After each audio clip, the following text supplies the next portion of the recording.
Ahí estamos. Bueno, buenas tardes para todos. Bienvenidos a un nuevo encuentro de socios y amigos de nuestro Club Político Argentino. Hoy en un tema que no hace falta insistir en la importancia que tiene para toda América Latina y para todo el mundo, la situación en Venezuela, con dos expositores de alto nivel. Marcelo Tata Cantelmi, editor jefe del área de política internacional del diario Clarín, y Andrés Cañizales, académico, politólogo venezolano, en este momento en Buenos Aires. Arrancamos con la presentación de Marcelo Tata Cantelmi, unos 15 a 20 minutos, luego Andrés, y luego comentarios, preguntas de los participantes. Como dijimos, por favor, que las preguntas sean concretas y realmente preguntas, y los comentarios razonablemente breves para que haya más espacio para que más participantes puedan intervenir. Pedimos que silencien los micrófonos para no generar interferencias y agradeciendo la presencia de nuestros invitados y de todos los presentes, arrancamos con Marcelo Cantelmi. Adelante, te escuchamos. Gracias nuevamente por acompañarnos. No, por favor, gracias a ustedes y realmente siempre es un honor. Vamos a hacer un panorama que seguramente Andrés va a perfeccionar desde ya. Un panorama de lo que se trata. Estamos frente a una crisis de un régimen que lleva un cuarto de siglo, que tuvo dos instancias, la del chavismo y la de ahora de Nicolás Maduro. La del chavismo tuvo la ventaja de un impulso del alto costo petrolero. Yo lo entrevisté 3 veces a Hugo Chávez. Y la primera vez que lo entrevisté, el crudo creo que costaba $9 el barril, o cosa por el estilo, pero estaba cerca de esa cifra. Imagínense cuando llega a 120 en ese gobierno. Ahí están los petrodólares de la nueva Venezuela saudí, que no se manifestaron en un desarrollo del país. Como es bastante claro en una de las entrevistas con Hugo Chávez, le comentamos por qué no hay un tractor chavista, una locomotora chavista, un teléfono chavista, por qué no diversifica la economía y la mejora para salir un poco de la vieja crisis que ha tenido Venezuela a lo largo de 40 años del acuerdo de punto fijo. Ustedes saben que hubo dos partidos, la democracia cristiana y la socialdemocracia, que se repartieron el poder a lo largo de estos 40 años en este acuerdo que armó el primer gobierno de Caldera, y que además se tapaban sus corrupciones, ¿no? Por cierto. Pero bueno, el país dependía muchísimo del petróleo. Cuando había un envión, estaba todo muy bien; cuando el envión pasaba, estaba todo mal, que fue un poco lo que fue al final el segundo gobierno de Caldera, que es cuando lo sacan de la cárcel a Chávez y le dice: hace algo por nosotros. Y ese hacer algo por nosotros a Chávez era evitar que Venezuela transitara a una crisis de orden mucho más clasista, mucho más cercana a un modelo cubano de lo que temía toda la gente en aquel momento, en ese gobierno que nace después del impeachment contra Carlos Andrés Pérez.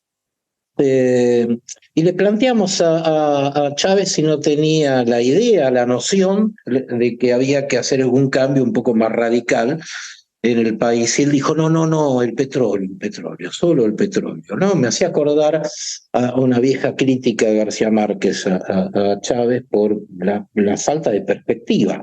Y efectivamente se aferró al petróleo, que duró lo que duró este monocultivo del país, y además con una gestión bastante conocida, en el sentido de que Venezuela pierde gran capacidad de autodesarrollo a nivel agrícola, a nivel de acero, a nivel de industria, de toda índole, de cemento, por las nacionalizaciones sucesivas que va haciendo el chavismo. Digamos, el país se empobrece, pierde capacidad competitiva. Recuerdo a un taxista en Caracas que me llevaba a una entrevista por una calle llena de baches, y este hombre renegaba por los ruidos que hacía su automóvil, y en un momento se da vuelta y me dice: ¿saben? Son como cabras. Le digo: ¿cómo cabras? Sí, usted sabe que donde mea la cabra no sale nada. Y esa era la descripción que este ciudadano muy pobre de Venezuela hacía del régimen chavista en aquel momento. El periodo de Nicolás Maduro, que tiene 11 años, agrava esa situación con un agregado mucho más marcado de corrupción y dispendio, incluso a niveles posiblemente más represivos. Después veremos lo que nos señala Andrés, que el periodo anterior, donde había una adhesión más fuerte hacia Chávez que la que ha habido frente a Maduro. Maduro en general, todo su recorrido presidencial ha sido con sospechas de fraudes, el último obviamente el más escandaloso, pero también está la sospecha de que le ganó mentirosamente a Enrique Capriles, este socialdemócrata de Primero Justicia, el partido que en algún momento fue el más importante de Venezuela. Después hubo un fraude con el caso de, por ejemplo, de la Asamblea Constituyente, que yo estaba en Venezuela y nadie votaba, y sin embargo hubo millones de votos, denunciado más por la empresa que hizo la recolección de los sufragios. También un fraude en las elecciones de 2018 de la primera reelección del sátrapa de Nicolás Maduro. Y ahora, por supuesto, pasó lo que acaba de suceder. Esto parece un registro un poco rápido de la historia de estos 25 años, donde encontramos un país que termina casi en el mismo lugar donde estaba cuando se arma ese gobierno bastante desmanejado del último gobierno de Caldera, que había cerca de un 80% de pobres. Bueno, ahora ahí tenemos de vuelta un 80% de pobres, en un régimen que hace tiempo ha venido cruzando el autoritarismo y ya una dictadura de pleno perfil, con una represión casi tomada al carbón del terrorismo de Estado, del régimen de Pinochet o el régimen de Videla en Argentina.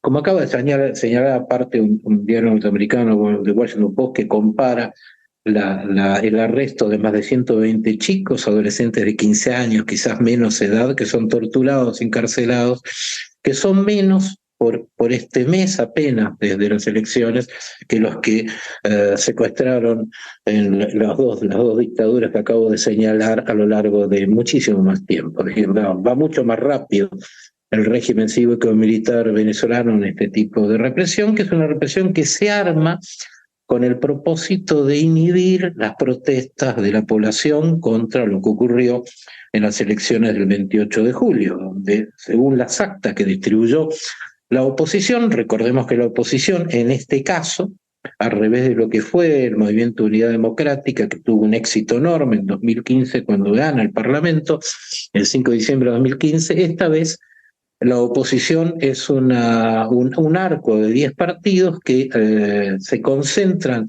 el año pasado alrededor de la figura de María Corina Machado, una exdiputada liberal, que se convierte en la figura realmente con mayor presencia para ir a estas elecciones que llamó con anticipación el régimen de Maduro para julio. Pero por supuesto es proscripta, como también es proscripto Capriles, son proscriptos todos los dirigentes que tienen algún tipo de raigambre, particularmente Corina Machado, y también es proscripto o impedida el siguiente relevo para ser presentado, y se coloca a Edmundo González Urrutia, un diplomático que fue embajador en Argentina, como la tercera alternativa que sí pasa los controles y se convierte en el candidato de esta decena de partidos de la oposición. Tengamos en cuenta en este contexto que Nicolás Maduro anticipa las elecciones de diciembre a julio con la expectativa de que la oposición iba a estar muy desarticulada debido a las proscripciones y debido a este dato de que aparece un ser político muy poco conocido, incluso sin actividad política, como Edmundo González Urrutia, que se suponía la estructura del poder venezolano, que iba a ser un enemigo fácil a batir, alguien que no iba a tener impacto, porque no tenía carisma, no era conocido, no existía. Ahí hay un valor importante para Corina Machado porque lidera la campaña y realmente coloca en un alto lugar a González Urrutia, sorprendiendo al régimen. Las elecciones fueron realmente muy fuertes para la oposición, además con un condimento que es novedoso. En las elecciones votó una gran cantidad de chavistas de los barrios más pobres, del Petare, por ejemplo, que es una especie de La Matanza acá en Argentina, que era tradicionalmente chavista y se volcó a la oposición, no tanto porque elijan a la oposición, sino porque no eligen a Maduro por una cuestión que sucedió marcadamente en los últimos 2 años, pero que empezó en el 2019 con un giro muy importante en las políticas de Venezuela, en gran medida por los consejos de Rusia sobre el régimen. Recordemos que el Ministerio de Economía de Rusia tiene una subsección que se llama Venezuela, y es por eso que la sede de PDVSA en Europa, que estaba en Lisboa, se traslada a Moscú. Digamos, la influencia de Rusia a nivel económico es muy importante sobre el régimen, en un sentido muy capitalista. Lo que Rusia le dice al régimen es que tiene que controlar el Parlamento y tiene que deshacer los sistemas sociales que había armado Chávez porque no servían, y además empezar a privatizar, a reprivatizar los sectores mineros y petroleros. Eso empieza en el año 19 con la conducción del Ministerio de Petróleo por Tarek El Aissami, el ex vicepresidente del país, un ex gobernador de Aragua, acusado de narcotráfico en Estados Unidos, que es el que da el primer paso a este sistema nuevo, que va rompiendo con el legado de Hugo Chávez. Hugo Chávez era un mesiánico, Maduro no lo es un pragmático que va haciendo girar poco a poco el régimen, la dictadura clásica de lo que nosotros llamaríamos en la vieja categoría de derecha. Eso si hubiera izquierda en la región. Yo sostengo que no hay más izquierda en la región hace muchos años, y lo que hay son socialdemocracias, democracias cristianas, y una derecha muy consistente, ahora con versiones de ultraderechismo bastante explícitos, no liberales.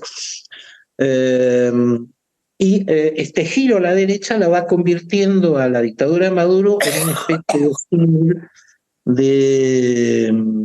por ejemplo, yo a veces uso mucho la figura de Alfredo Stroessner, 32 años en el poder, también con la solemnidad al Parlamento, llamar elecciones cada tanto. Bueno, Stroessner hablaba mal del comunismo, Maduro se conforma con hablar bien del comunismo, elogia la barba de Fidel Castro, cada tanto habla mal de la Casa Blanca, y con eso se planta en un lugar de izquierda que es conveniente porque teflonea su movimiento. Él puede secuestrar, perseguir, tener sus automóviles sin patente por la noche, tener cárceles del tipo de la ESMA como hay en Venezuela, donde están detenidos los presos políticos, pero es de izquierda. Digo, dentro de cierta, si me permiten el término académico, estupidez que hay ideológica en la región respecto a cómo se definen las caracterizaciones políticas adecuadamente. Bueno, hay un sector que cree que el madurismo es un bastión contra el imperialismo norteamericano. Cuando en términos más básicos, no hay un gobierno en Venezuela que haya negociado más claramente con las corporaciones norteamericanas, petroleras y mineras, que el de Maduro. A Maduro la ideología no le va mucho, no le interesa mucho. Incluso pretendía validarse en estas elecciones, que se hicieron en un contexto muy interesante. Todos los hoteles de Venezuela estaban repletos de ejecutivos de corporaciones, de estos dos grandes negocios que habilitarían Venezuela, y suponía que se iba a poder legitimar, se iba a poder validar, y esto iba a agilizar la negociación, que arranca con mucho más dinamismo a partir de la decisión del presidente Joe Biden en octubre pasado de levantar por 6 meses las sanciones que pesaban, la más importante parte de las sanciones que pesaban sobre Venezuela a partir del fraude de la reelección que les había comentado del año 18. Las sanciones arrancan en el 19 debido a esas dudas, a enormes sospechas que hubo con las elecciones esas. Y de concreto eso promueve, como pasó en Irán después del acuerdo de Viena que lleva adelante Barack Obama, cuando hace el acuerdo nuclear con Irán, empieza a llenarse de figuras importantes de las corporaciones petroleras y mineras, y a cifras, porque bueno, Irán tiene una gran estructura energética. Después esto no funciona. En el caso de Venezuela estamos casi en el mismo punto donde posiblemente las corporaciones estén empezando a hacer las valijas, porque va de suyo que no importa quién gane en Estados Unidos en noviembre, las sanciones van a estar reafirmadas. Sobre todo esta parte que tiene que ver con la capacidad que tienen las empresas internacionales de operar dentro de Venezuela. Esto está atado tanto la norteamericana Chevron como las europeas, estaba la francesa, la italiana, estaba atado al cumplimiento de la prerrogativa democrática, pactaba con Maduro precisamente con la bendición de Estados Unidos y Brasil en los acuerdos que habilitaban las elecciones. Elecciones sin proscriptos, elecciones con observadores, elecciones limpias. Bueno, no hubo tal cosa, ni hubo prescripción, hubo detenidos, se aumentó enormemente la cantidad de presos políticos, que según los acuerdos Barbados tenía que haber sido liberados todos. Bueno, se aumentaron, no se cumplió ninguna parte de los pactos y se llega a las elecciones del 28 de julio con un trayecto bastante sucio, bastante opaco por parte del régimen. Hoy comentaba, antes del inicio de la charla, nos enteramos que el gobierno nombró a Diosdado Cabello, que es, digamos, el epítome del halcón dentro del régimen, como ministro del Interior, es decir, para manejar la policía, para manejar la seguridad, para manejar la represión. Un dato concreto de que el régimen no cede en la represión y que la va a acentuar, y al mismo tiempo nombró a Delcy Rodríguez, que fue la responsable de la apertura económica de Venezuela, de la dolarización, del ajuste muy duro que se estableció para bajar la inflación y que generó este 80% de pobreza, y la dolarización muy desordenada, la nombra como ministra de Petróleo, una señal a las corporaciones en el sentido de que mientras yo Cabello va a mantener dura la calle, yo voy a mantener abierta los negocios que estuvimos pactando con ustedes. Es un poco ilusorio, pero es importante desde lo político porque muestra cierta inquietud muy fuerte del régimen, que tiene que reacomodarse porque no está seguro de poder mantenerse en el poder. Y acá arranco una gran duda respecto a esto, y con esto voy terminando, no quiero pasarme de la hora. Hay una enorme duda respecto a qué posibilidad real tiene el régimen de resistir en el lugar en que se ha colocado. No tiene aliados prácticamente, salvo Nicaragua, Cuba por este lado, Irán, Rusia y China por el otro. El posible puente, que era muy vital, muy importante, con Brasil se ha resquebrajado, como saben, un comunicado hace pocos días en el cual el gobierno de Brasil, que venía titubeando enormemente y planteando cuestiones bastante discutibles, opinables, como repetir las elecciones, prácticamente rompe con Venezuela, le dice que tiene que exhibir las actas, tiene que frenar la represión y reacciona con un nivel de muy poca importancia al fallo de la Corte Suprema de Venezuela, que como saben está controlado por el régimen, y le dio el respaldo a la victoria de Nicolás Maduro, que es una victoria que nadie sabe dónde sale, con números que tampoco fueron probados. Y también a esto se sumó Gustavo Petro, que junto con México los tres países formaban este triángulo negociador que se están alejando. Brasil no tiene más remedio porque tiene elecciones muy importantes en octubre, municipales, que son casi el medio término en el país, y la figura de Maduro realmente es un lastre muy importante en cualquier campaña y alimenta mucho la oposición de Lula da Silva. Y en el caso de Gustavo Petro hay una tensión muy fuerte dentro de Colombia, y aparte estos dos presidentes se sienten muy maltratados por Maduro, y tienen razón. Maduro se ha maltratado claramente, ignorando totalmente lo que demandaban. ¿Por qué Maduro no presenta las actas? Y posiblemente porque no las tiene. Esto es una paradoja. El sistema de votación en Venezuela, que está armado por una empresa de dos hermanos argentinos, tiene una clave importante. Es muy difícil falsificar el documento que la máquina entrega como dato de la votación. la oposición consigue más o menos el 82% de esas actas. ¿Cómo los consigue? Con sus propios fiscales, pero también con muchos fiscales chavistas. Esta corriente chavista que desprecia a Maduro y también con parte de las Fuerzas Armadas que vigilaban el acto electoral. Tener en cuenta estos tres elementos para exhibir la incomodidad que puede tener el propio gobierno, el propio régimen, en el sentido de su estabilidad.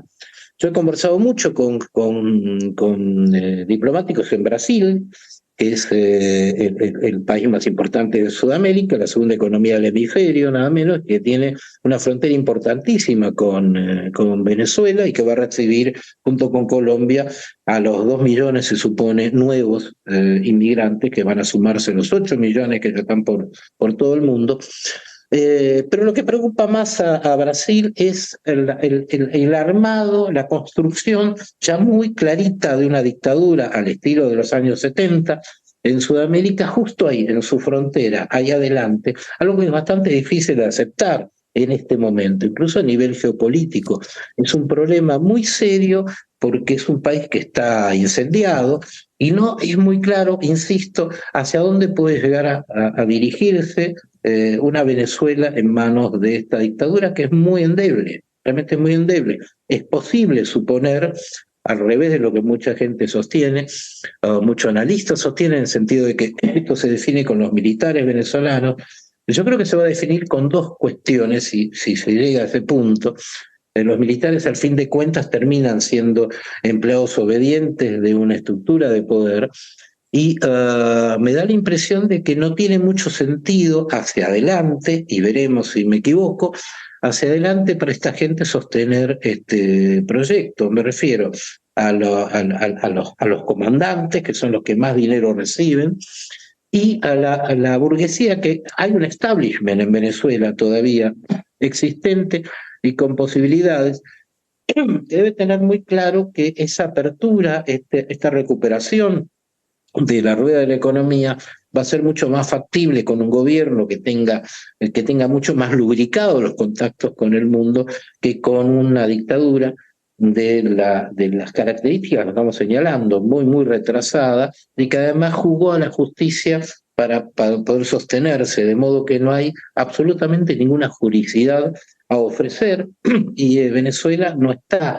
en una parte del mundo en el cual las condiciones generales sean esas, de esta precariedad. Está en una región en la cual más o menos las repúblicas son respetadas.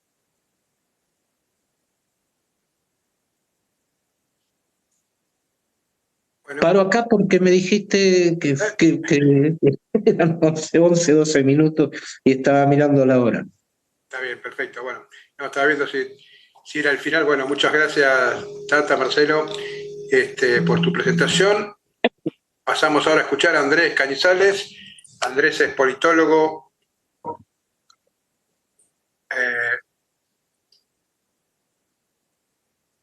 y académico venezolano, en este momento en Buenos Aires. Así que lo escuchamos atentamente. Muchas gracias, Andrés, por acompañarnos y adelante.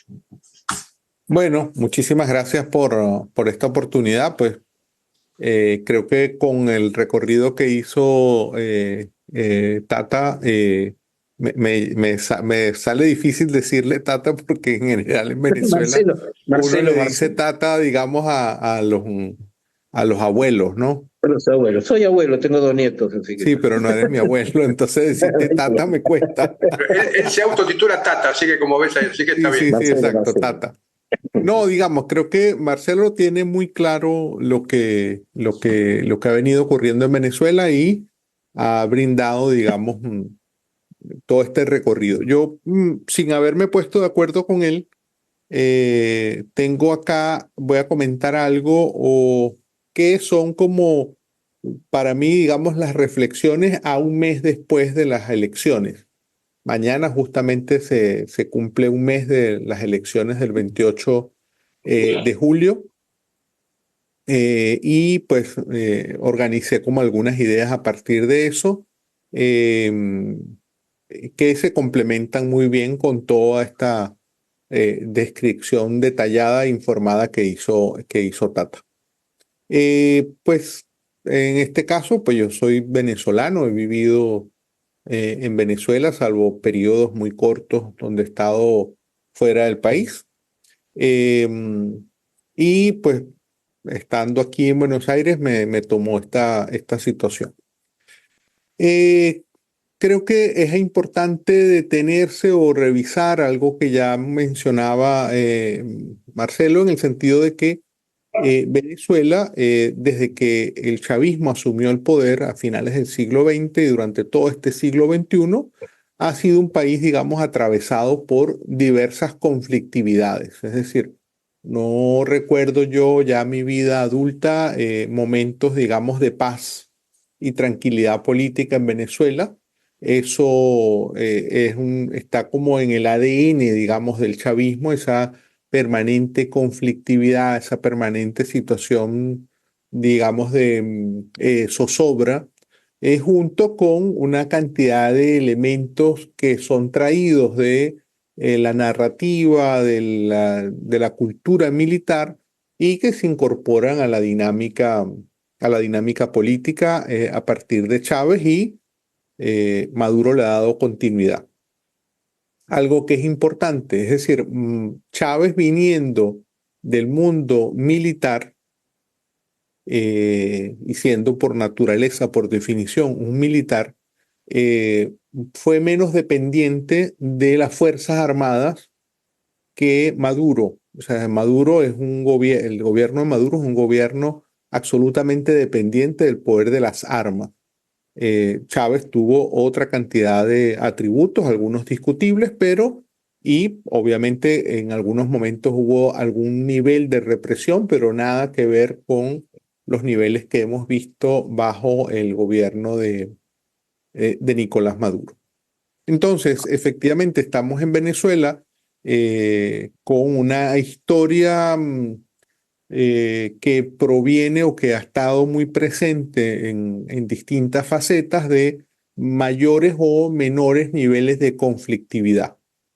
Pero a diferencia de otros momentos de crisis en las que también estaba en discusión cambios en la conducción política del país, en esta oportunidad la gran diferencia, y eso para mí es clave, es que el debate gira en torno al no reconocimiento de una masiva votación que presenció el mundo, que transcurrió en paz, es decir, eso es otra cosa que hay que decirlo, las elecciones del 28 de julio transcurrieron completamente en paz. Hubo algunos hechos de violencia, pero sumamente aislados. Eso significa que ni los militares reprimieron masivamente el día de la votación, ni los chavistas armaron situaciones de violencia en los centros de votación, salvo excepciones. En general fue una jornada pacífica hasta el domingo en la noche.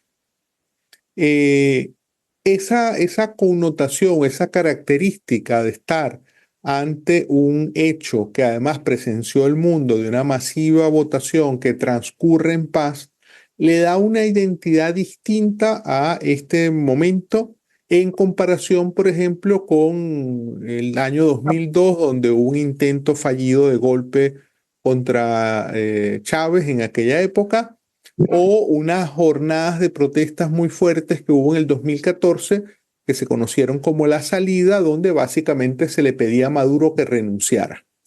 Pero aquí estamos ante una naturaleza distinta del conflicto. Y eso, pues, es algo que es importante no perder de vista.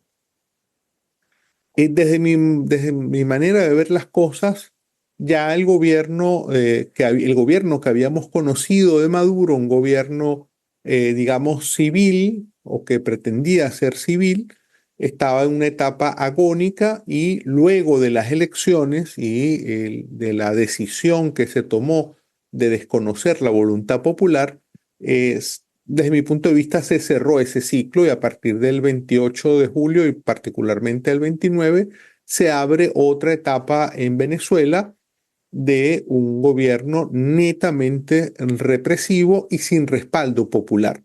Ese es otro cambio sustantivo. Es decir, durante mucho tiempo el chavismo jugó como con una suerte de elástica para justificar ciertas cosas bajo el argumento de que tenían el apoyo popular. Maduro no gozó de ese apoyo popular masivo que pudo tener Chávez, pero jugó o se benefició de, por ejemplo, en el 2018, que los actores de oposición no participaron en las elecciones. Hoy, a la luz de lo que estamos viendo en este momento, a mí no me cabe duda que en el 2018 hubo un fraude, pero como los actores políticos opositores no participaron, no hubo manera de documentar desde adentro lo que había ocurrido ese día. En este caso, en el 2024, la estrategia ya definida desde el año pasado de participar, de tomar la senda electoral, además, digamos, estuvo muy bien preparado, es lo que ha hecho que en cuestión de horas entre que se cerró la votación y pocas horas después, un par de días, prácticamente se difunden unos resultados a partir de la recolección en físico de las actas de votación en más de 30.000 centros, lo cual también habla de una capacidad logística de los actores de oposición organizados para documentar lo que estaba ocurriendo. Es decir, en los sectores de oposición estaban preparados para el fraude y montaron toda una estrategia para documentar lo que efectivamente había ocurrido. El cambio que se vive a nivel político a partir del 29 nos coloca, digamos, ante una nueva realidad. Mencionaba Tata el tema de Brasil. Efectivamente, Brasil ha tomado distancia, pero, por ejemplo, Lula da Silva se enreda en su discurso porque no quiere llamar dictador a Maduro. Dice que el gobierno de Maduro es desagradable, pero no lo llama dictadura, por ejemplo. Pero esa es eso forma parte de la anécdota.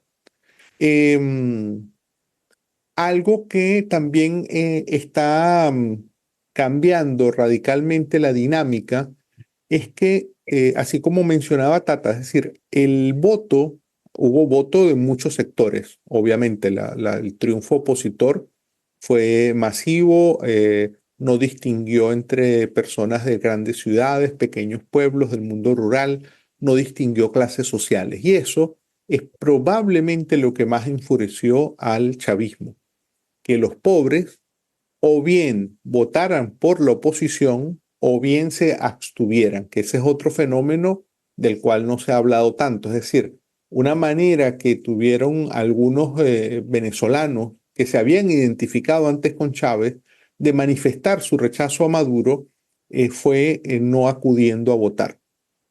Lo que siguió después, lo que ha seguido después es efectivamente una represión que se ha afincado en las zonas populares, en las barriadas populares. Buena parte de esas personas detenidas que hay hoy en Venezuela no son, como en el pasado, estudiantes o jóvenes universitarios de clase media, sino son jóvenes muy populares que además hay un número importante de personas incluso menores de 18 años, adolescentes, pero que además su extracción social es el símbolo de cómo el chavismo se ha quebrado. Y por eso creo que la furia de la represión se ha concentrado en ellos. Esto obviamente políticamente lo que hace es ahondar esa ruptura entre el pueblo y la cúpula en el poder. Creo que algo que dejó en claro la votación del 28 es que efectivamente el pueblo venezolano quiere un cambio. Eso quedó muy claro en esas votaciones. Ya las encuestas desde el año pasado venían reflejando esa voluntad de cambio, pero al mismo tiempo la gente no estaba apostando a una salida precipitada. Es decir, hubo una espera paciente, consciente del día de las elecciones para enviar un mensaje. Yo creo que eso habla de un talante democrático, de un talante pacífico, de un talante civil en la población venezolana, que obviamente el gobierno quiere quebrar esa voluntad con toda la represión y con otra serie de estrategias que está siguiendo. El mensaje fue claro, contundente.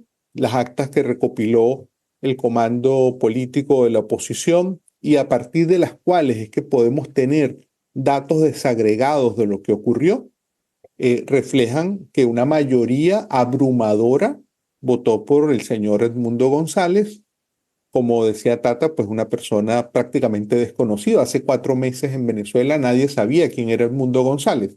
Probablemente las personas más vinculadas al mundo político lo conocían, pero más como un asesor en materia de política exterior de lo que había sido la Mesa de la Unidad Democrática. Acá, digamos, la figura de Edmundo González emerge apalancado por la figura que sin duda es central hoy en la política venezolana, que es María Corina Machado.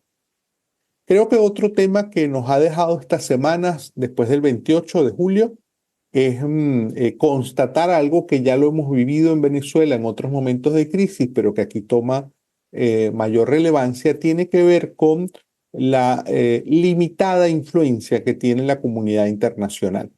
Es decir, la comunidad internacional, eso que llamamos genéricamente comunidad internacional, puede tener influencia si el otro interlocutor está abierto a algún tipo de negociación. Lo que ha hecho ahora el chavismo es cerrarse sobre sí mismo, eh, eh, cerrando cualquier posibilidad de revisar lo que ocurrió, de abrirse a una negociación, etc. Incluso también haciéndole desplantes a los gobiernos que fueron aliados del chavismo, como es el caso del gobierno de Gustavo Petro, el caso de Lula, y teniendo respuestas muy tajantes, como lo que ocurrió en las mismas horas del 29, en la madrugada del 29, cuando se cortó las relaciones diplomáticas de un solo golpe con 7 países, incluyendo Argentina. Eso habla, digamos, de una decisión tomada que el chavismo está asumiendo como irreversible. Es decir, no está en discusión que ellos abandonen el poder, no al menos por una vía negociada.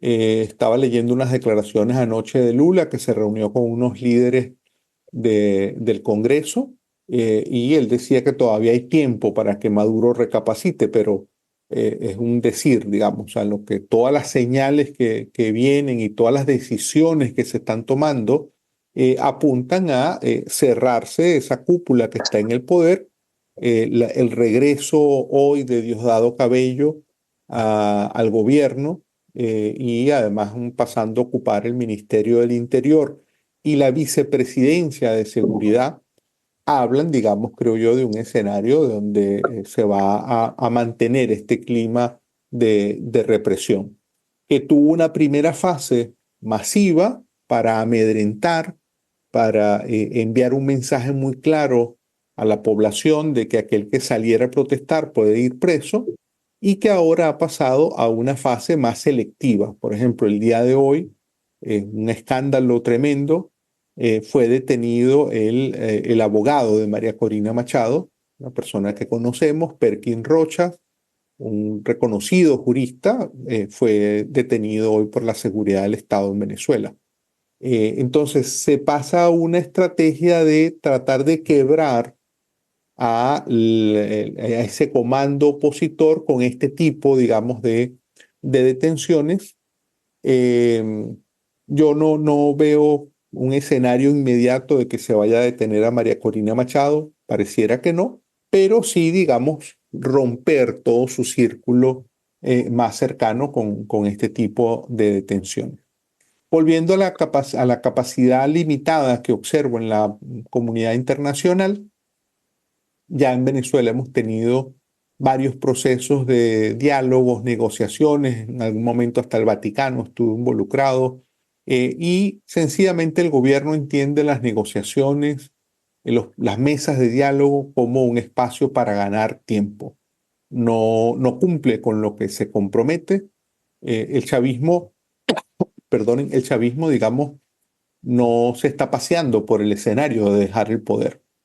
Y eso es importante entenderlo, es decir, todas las señales de Estados Unidos dispuesto a concederle algún tipo de amnistía, los ofrecimientos que han hecho países como Panamá, etcétera, de que Maduro se pueda ir a otro país, eso no está, digamos, en la agenda del gobierno. El gobierno, quienes ocupan hoy el poder en Venezuela, quieren seguir ocupando el poder porque, y aquí también lo apuntaba Tata, más que gobierno, debemos entender esto como una mafia que se ha apropiado de los recursos del Estado de manera, digamos, directa, conectados con diversos actores formales o informales. Por ejemplo, el día de antier, para que tengan un ejemplo, se detuvo un avión en el principal aeropuerto de Venezuela, un avión de la misma empresa Entrasur, que es una empresa del Estado, de la misma empresa de la cual se incautó el avión aquí en Argentina con la tripulación iraní. Se detuvo un avión que iba a salir a Afganistán con 3 toneladas de cocaína.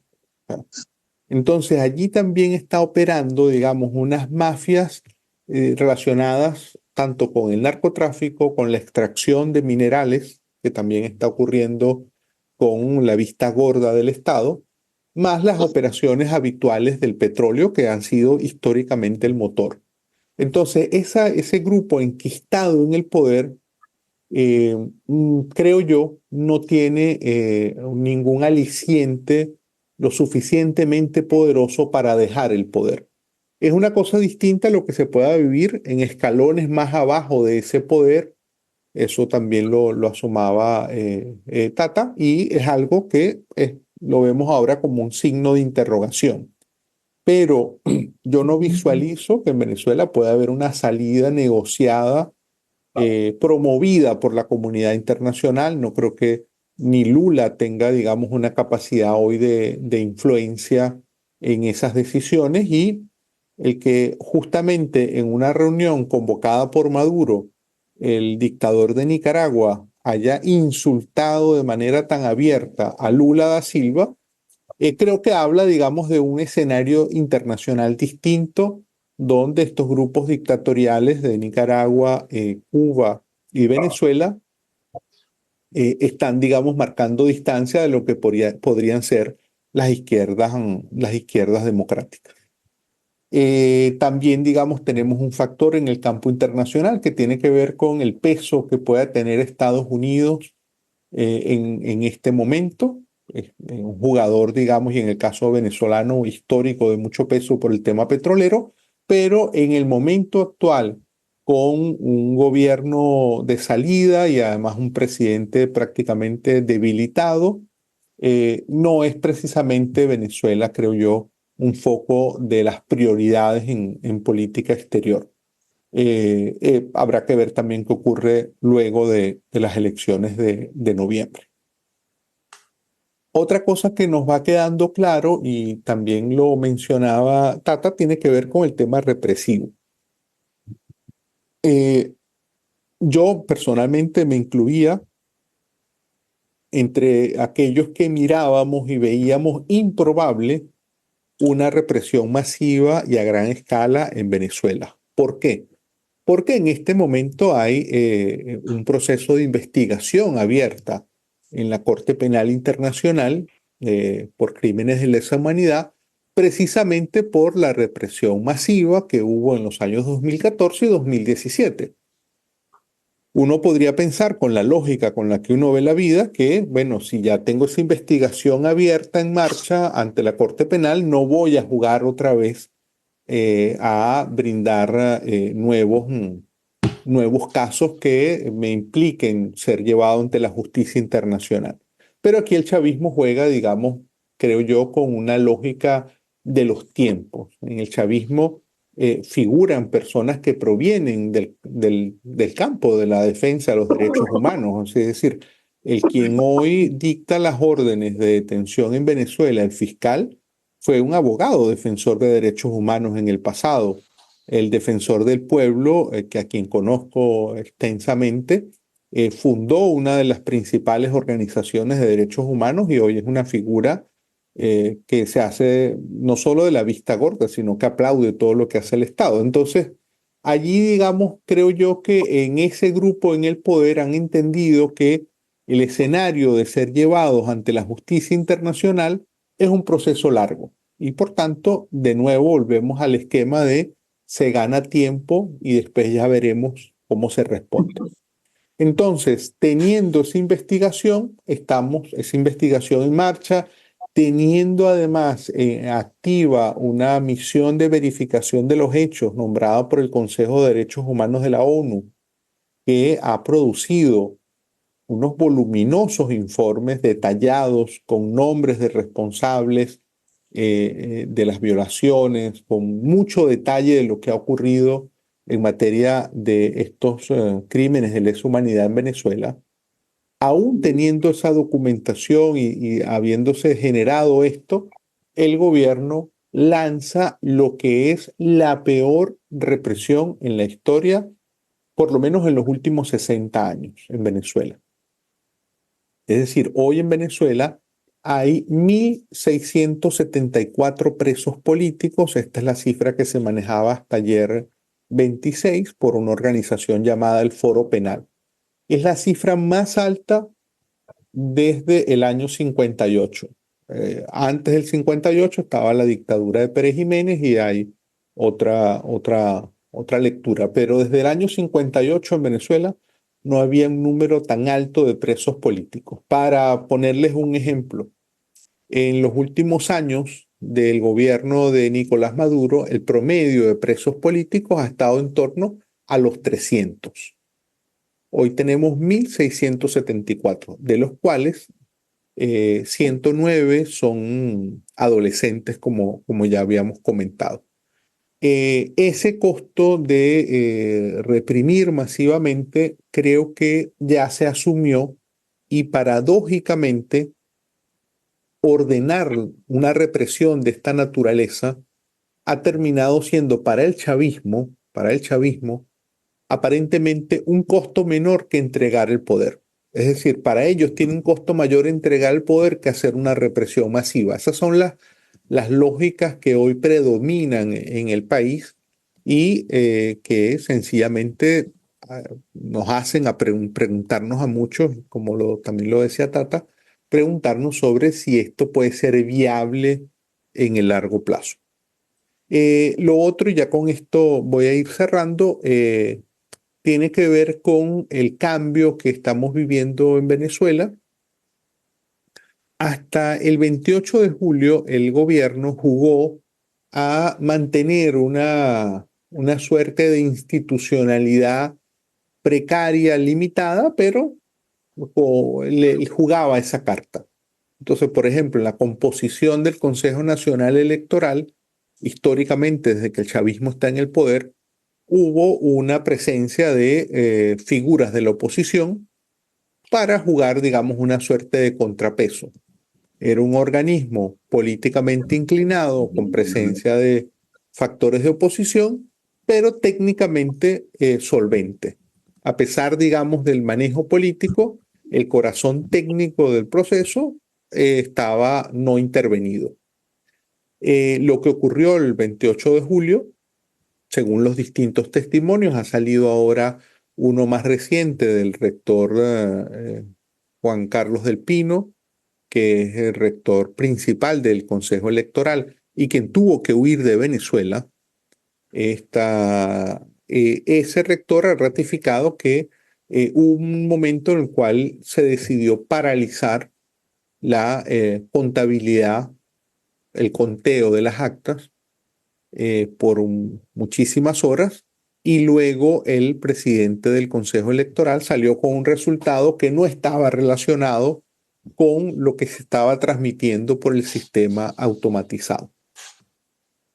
Eso es lo que puede explicar que el CNE, el Consejo Electoral, aparezca con una hoja, con un resultado, y lo que lograron recabar los actores de oposición de forma muy detallada, muestre, digamos, una realidad completamente distinta. Eh, este hecho de, además, digamos, ocurrieron una cantidad de irregularidades en ese proceso. Maduro fue proclamado sin que hubiesen resultados, por ejemplo, resultados detallados.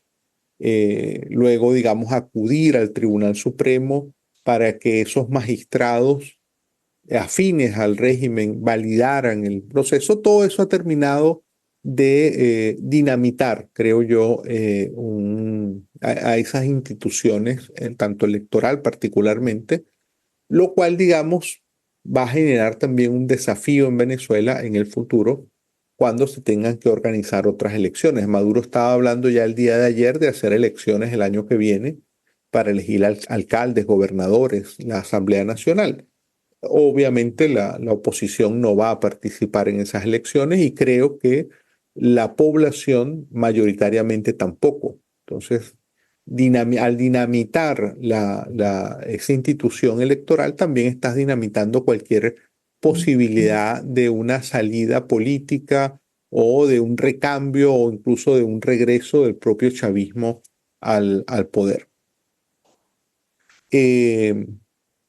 Finalizo, digamos, con la pregunta que yo también me hago, digamos, ¿será viable este gobierno, un gobierno que está, digamos, basado fundamentalmente en el poder de las armas, que tiene una población del país mayoritariamente en contra y que además la lógica represiva ha agudizado el malestar, solamente que la gente tiene miedo de manifestarse?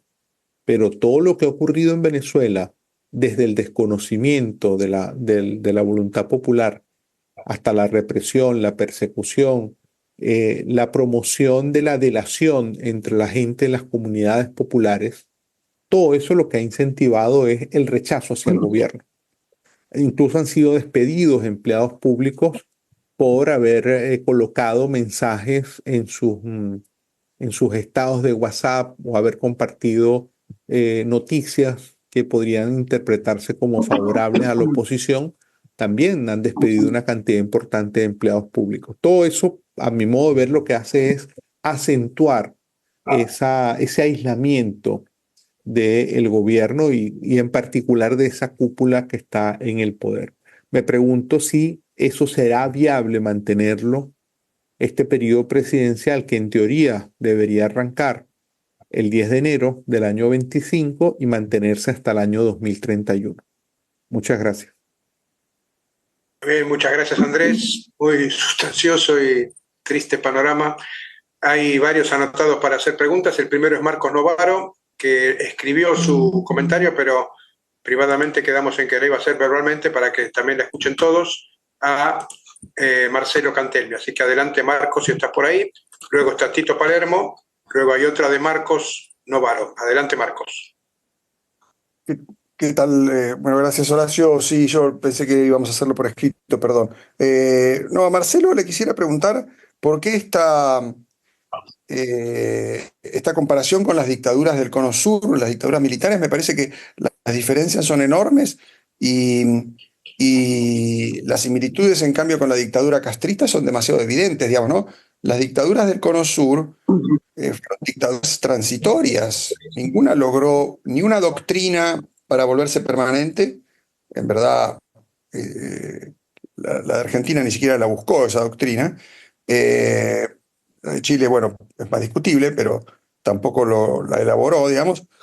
Ni contar con una fuerza civil organizada en la forma de un partido, capaz de movilizar a sus actores adictos de forma permanente y estable. Entonces, yo no veo esa comparación, no le veo mucho sentido más que, digamos, disipar la sintonía evidente que hay con una de las tradiciones de nuestras izquierdas, digamos, ¿no? Una de las tradiciones más fuertes de la izquierda latinoamericana, que es el castrismo, y que está muy viva y multiplicándose, digamos, ¿no? Y entonces, digamos, no hay ningún actor de derecha comparable con esa tradición de izquierda latinoamericana, y no entiendo muy bien el argumento de Marcelo sobre el giro a la derecha que supondría el endurecimiento de la dictadura de Maduro, digamos.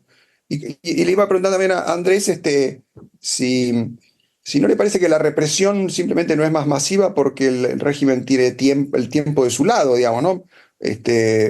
Me parece que le conviene claramente el desgaste de la movilización a la que se está sometiendo Corina Machado. Yo la escuché hoy en la convocatoria para mañana y bueno, lo único que promete Corina Machado es estar en las calles permanentemente. Eso me parece que no tiene mucho futuro, digamos, ¿no? Como estrategia me da la impresión de que la del régimen es mucho más sensata, digamos, ¿no? Bueno, obviamente tiene las armas de su lado, digamos, ¿no? Pero también tiene un contexto internacional, la división de las democracias latinoamericanas que ha motivado este caso, me parece que también le da cierto plafón para esperar, ¿no? No parece que tenga ningún apuro la dictadura en resolver su problema con la oposición. Gracias, Marco. No sé si Tito, ¿querés agregar la pregunta si después contestan en bloque? ¿Qué te parece? Abrí el micrófono. Abrí el micrófono. No, Tito, abrí el micrófono.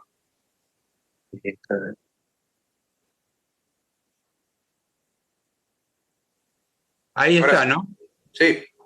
Bueno, no, yo quería mirar un poco por adentro el régimen, si es que es posible, porque lo que da la impresión es que no es posible. En realidad, las dos exposiciones me parecieron excelentes, muy claras, muy informadas, muy bien analizado el tema. Pero dentro de eso me llama la atención que no ha habido como ninguna referencia. ¿Por qué no hay? Y porque se debe tratar de que ese no es un tema. Yo me acuerdo en la época en que hablábamos de la Unión Soviética, ¿no? O escuchábamos a los expertos internacionales o lo que fuera de la Unión Soviética, y bueno, y las referencias a los distintos sectores eran constantes, ¿no? Entonces, bueno, para empezar, está bien descartar completamente la existencia de duros y blandos, porque duros y blandos, por ejemplo, en el periodo, no estoy hablando de la transición, estoy hablando de antes de la transición, aún en los periodos más negros de la dictadura militar del proceso, ¿no? Había quienes creían que había duros y blandos.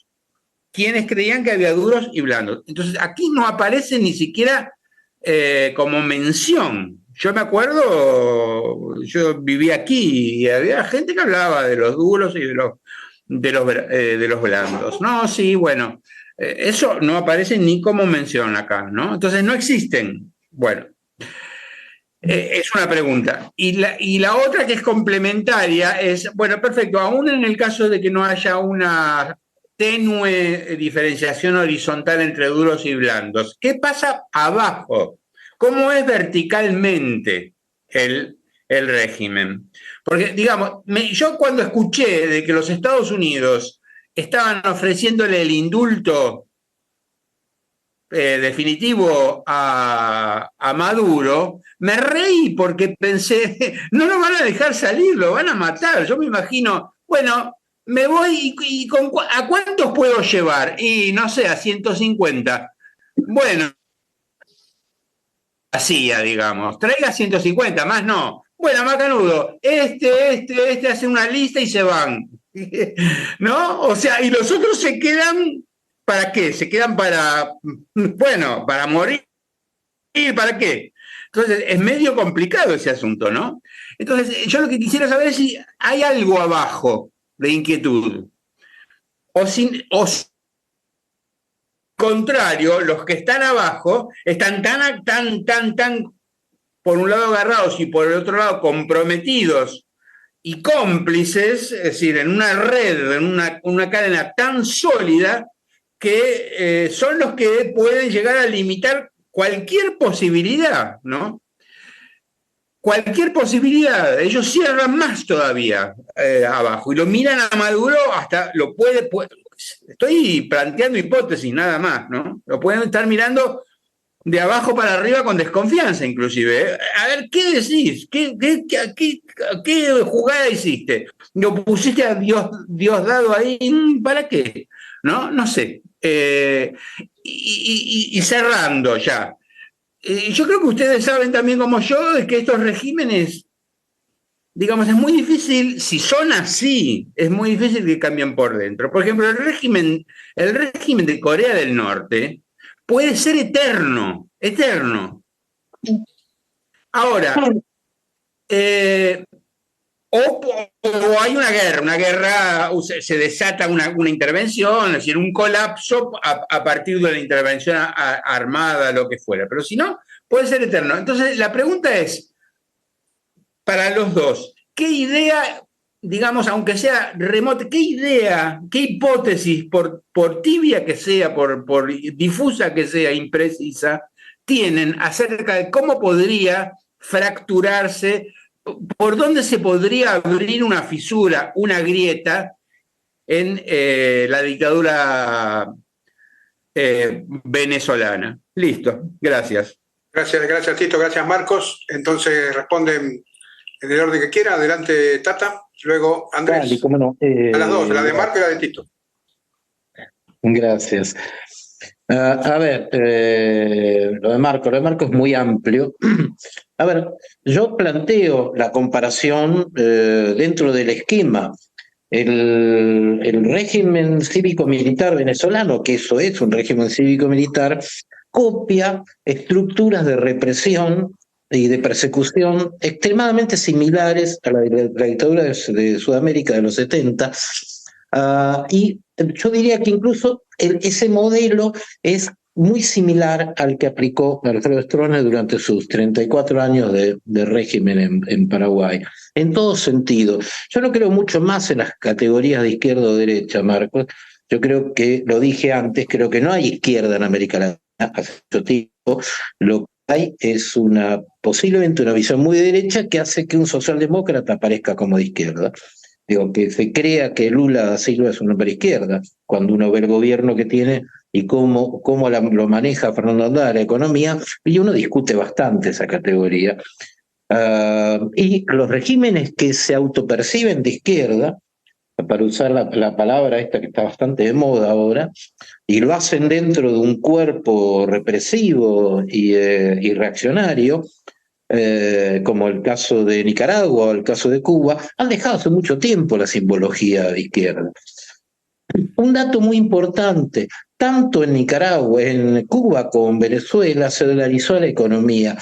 Y es importante este dato en el caso de Venezuela, porque si no hubiera sido por esta estructura absolutamente ortodoxa y muy despiadada que se aplicó en el país generando 80 y pico % de pobres, posiblemente no hubiera habido tanto voto chavista a favor de la oposición.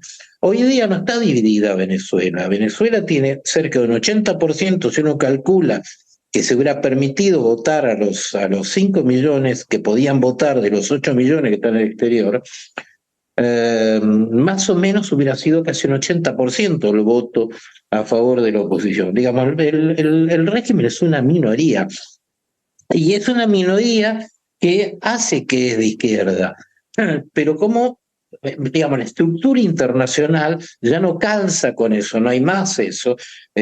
América del Sur va por el centro para buscar categorías de antes, va por el centro y el centro a la derecha, casi en todas partes, más allá de las formas que tiene la derecha. Yo a veces le digo a mis estudiantes en la universidad, no cruzamos más la avenida, estamos en la misma vereda desde el hasta la pared, y ahí va cambiando, tenemos una derecha más leve, derecha más grande, centro, fin. Pero no tenemos izquierda, es izquierda ideológica, más profunda, realmente seriamente importante en el diálogo, en la discusión, no existe más, no está más. Cuba no está más en eso, ni hablemos de Nicaragua, no hablemos de Venezuela. Es muy importante este dato que yo marco de la modificación que se hace en la estructura económica de Venezuela a partir del acuerdo que hace Delcy Rodríguez con un ex ministro de Economía de Rafael Correa para generar una tremenda ortodoxia de reducción de gasto público y de concentración del ingreso en este grupo mafioso, como bien decía Andrés, para entender por qué hay una oposición tan enorme. Y me lleva a mi memoria. Yo cubrí todos los levantamientos del norte de África, no tanto, no tanto la comparación con Norcorea que hacía Tito, sino yo puedo hacer la comparación con Túnez, con Egipto, con Libia, países en los cuales estuve y donde dictaduras muy férreas, como la de Ali en Túnez, la de Egipto, 3 gobiernos militares, el último de Mubarak, nunca hubo democracia, o la de Gaddafi, en 42 años de poder total en Libia, se cayeron las 2 primeras en cuestión de días, la otra en 6 meses, digamos. La gente reaccionó a un fenómeno que es muy importante. ¿Saben por qué se levantó el norte de África en la primavera árabe hace más de 10 años? Porque aumentó muchísimo el costo de la comida, aumentó mucho por la crisis del 2008 de la inmobiliaria en Estados Unidos y el resto del mundo. Eso hizo que los capitales se desplazaran a los commodities alimenticios y aumentó casi 500% el arroz en Egipto, por ejemplo. La gente va sobre sus dictaduras para ver cómo resuelve eso. Acá pasa lo mismo. Acá la dictadura venezolana hizo un ajuste brutal que dolarizó un país donde la gente no tiene dólares. La gente del interior de Venezuela no está ni siquiera en los bancos. Y esa gente está viendo cómo puede, sobreviviendo de la mano de lo que le gotea del poder. Y eso es un punto de inquietud muy severo. Si no hay mucha represión ahí, posiblemente sea por ahí donde venga la ruptura. La ruptura en general, la gente que va a una revolución, Marcos, Tito, en mi opinión se da cuenta de que algo cambió cuando dio la vuelta, no cuando está en el proceso de hacerlo. Recién cuando logra girar, cuando se da cuenta de que cambió, ahí se da cuenta que hubo una revolución. Yo no sé bien qué va a pasar en Venezuela, pero casi todo el petróleo, que es muy poco que Venezuela produce en este momento, por ejemplo, cerca de 800.000 barriles por día, lo hace con la comunión de aproximadamente 5 empresas internacionales. Si se llega a cortar eso, se llega a cortar el dinero que entra por ahí, que es clave para sostener este paquete nuevo antiinflacionario que sostiene el régimen y para poder repartir, no tiene sustento económico. Y si no tiene sustento económico, es muy probable que la oportunidad que el régimen le puede dar a esa burguesía que todavía existe en Venezuela, ese establishment que todavía existe en Venezuela y que apunta a estos beneficios, seguramente exista ese complot con alguna gente de la estructura del poder que realmente con todo derecho se pueden plantear qué es lo que estamos defendiendo. No sé si me olvidé algún punto, porque era mucho lo que se planteó en los dos planteos, en las dos preguntas. Pero realmente es una incógnita hoy qué va a pasar con este régimen. Yo no lo compararía para nada con el Corea del Norte. Sí creo que hay que mirar atentamente, el otro día lo escribía yo también en un artículo acá, creo que no hay que mirar tanto a los oficiales intermedios, que son los familiares, los papás, los hermanos, los maridos de la gente que marcha en las calles contra el régimen, sino creo que hay que mirar un poco más arriba en la estructura militar, pero sobre todo en la estructura del negocio empresarial en Venezuela, que hay que ver hasta qué punto va a cuajar con esto. No veo puntos de referencia como pasó en otras dictaduras en la región, y creo que ahí hay una fractura importante. Si tiene que reprimir enormemente el régimen, muy posible que también ahí tenga un problema de futuro. Los 18 días que duró el levantamiento en la Plaza Tahrir en Egipto, hubo 720 muertos. Acá llevamos 26, 27 muertos, y sin embargo con 700 muertos la gente pasó por encima del régimen, el régimen tuvo que entender, después se transformó en otra cosa, se lo sabemos, pero de todas maneras en aquel momento cae la dictadura, y por primera vez se va a votar en Egipto. Es interesante la comparación por ahí. Bueno. Gracias. Andrés, adelante, dale. Sí.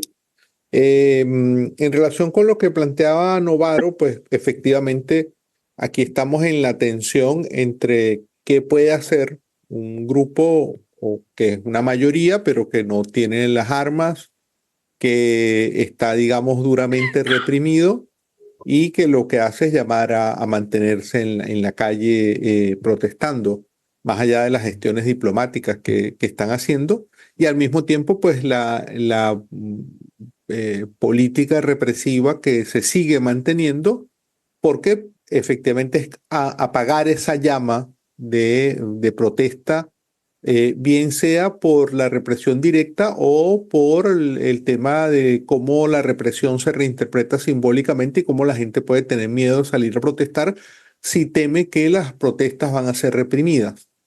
Entonces, para mí es un callejón sin salida, ¿no? No sé tampoco qué otra cosa distinta a promover que manifestaciones de calle, a seguir activos, a que la gente no se quede en la casa, podría ser en un contexto donde no tiene acceso a los medios de comunicación, donde están, digamos, anuladas redes sociales como X. Hay amenazas además que también se pueda anular WhatsApp, por ejemplo. Es decir, ese cerco que se vive, pues veo una situación complicada desde ese punto de vista de qué otra cosa podría ser. Cada día que pasa en Venezuela es un día a favor de la dictadura. O sea, es decir, cada día que pasa, que ha pasado en este mes y donde el gobierno rápidamente ha consolidado o se ha renucleado, es una ganancia para ellos, ¿no?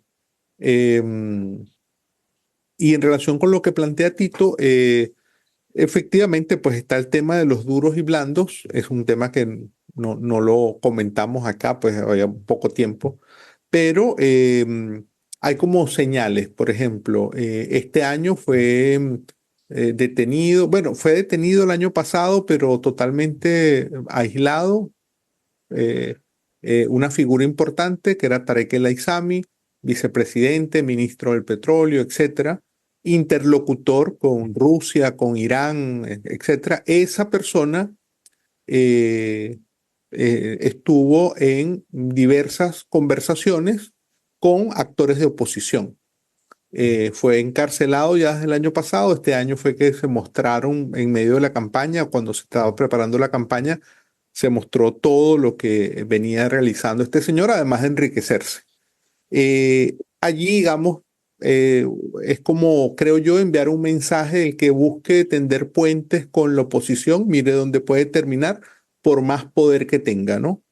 Y en este proceso tan vertiginoso que hemos tenido, yo como periodista también, que lo soy, y en conversaciones con muchos colegas, uno entendía que una figura como Jorge Rodríguez, quien es el presidente del Parlamento, quien es el que ha encabezado todas las mesas de negociación en representación del gobierno, quien fue el que tuvo como 4 o 5 reuniones secretas en los últimos tiempos con Estados Unidos, era de la línea de los blandos, pues, o sea, de la línea que estaba buscando tender puentes, ¿no? Pero rápidamente esa línea, si existía, no tenemos pruebas de que sea así, esa línea prácticamente quedó anulada cuando se corta cualquier posibilidad de negociación. Y el primero que sale a la palestra es Jorge Rodríguez diciendo que metan preso a Edmundo González y a María Corina. Aguas abajo en las Fuerzas Armadas, este es un detalle, no sé si es un detalle de un caso, pero que refleja, digamos, un ecosistema. eh, un familiar cercano que logró después exiliarse en Canadá, fue asistente de un ministro hace eh, más o menos poco antes de la pandemia. Ya en ese momento, las comunicaciones de esa persona que era de mi confianza y del ministro de la Defensa, perdón, que no era ministro de la Defensa porque el ministro siempre ha sido Vladimir Padrino, era como un viceministro, y era el jefe de la Armada. Las comunicaciones estaban intervenidas por Cuba. O sea, las comunicaciones del alto mando ya hace varios años estaban completamente intervenidas por Cuba. Entonces, y además, digamos, con presencia de efectivos militares cubanos de inteligencia en las instalaciones militares, con revisión de teléfonos y de revisión de las conversaciones personales. Él, de hecho, en una reunión con amigos y familiares, nos pidió que no le compartiéramos nada porque estaba bajo mucha tensión, y no estoy hablando de este momento. Eso creo que en una situación como esta, algo que ya existía como cotidiano se debe haber incrementado, con lo cual, digamos, la posibilidad de que en zonas intermedias de las Fuerzas Armadas pueda gestarse algún tema de cómo salir de Maduro, puede estar rápidamente infiltrado por las fuerzas de seguridad cubana, con mucha presencia en esas labores de inteligencia. Aquí se ha especulado mucho sobre el tema de la represión en las calles por parte de cubanos. Sobre eso no hay pruebas, pero sin duda sí de participación en labores de inteligencia, rindiéndole, digamos, comunicación directamente a Maduro. Parece que el ministro de Cultura es el que siguió en esa línea de, en cuanto a quiso abrir un diálogo o hacer algún comentario, lo cortaron, ¿no? Hace pocos días, o ayer o hoy, no sé. Bueno, Lidia Azzorati, adelante, abrí el micrófono, Lidia.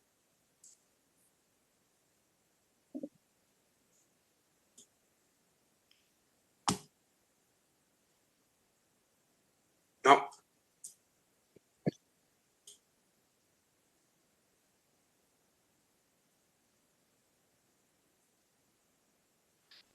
Ahí está, ahora sí.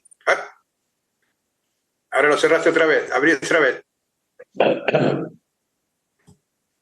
Ahí está, ya está. Dale ahora. Está bien, no lo toco más. Está bien. Adelante. Bueno, quería hacerle una pregunta a Marcelo. Gracias por toda tu disertación, que fue fantástica. Una pregunta que me intriga mucho. ¿Qué beneficio tiene Rusia de estar apoyando a Maduro? La China sí, porque tiene el petróleo. Ahora, ¿Rusia qué? Porque le mandó barcos hace poco. En esta semana vi que había llegado un destructor ruso, había habido un submarino también. ¿En aras de qué? ¿Qué beneficio tiene Rusia apoyándolo a Maduro? Porque tiene la guerra del otro lado del globo. Entonces, no entiendo, no me queda claro el porqué.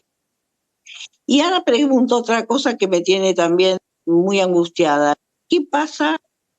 Corina y González Urrutia están escondidos en Venezuela.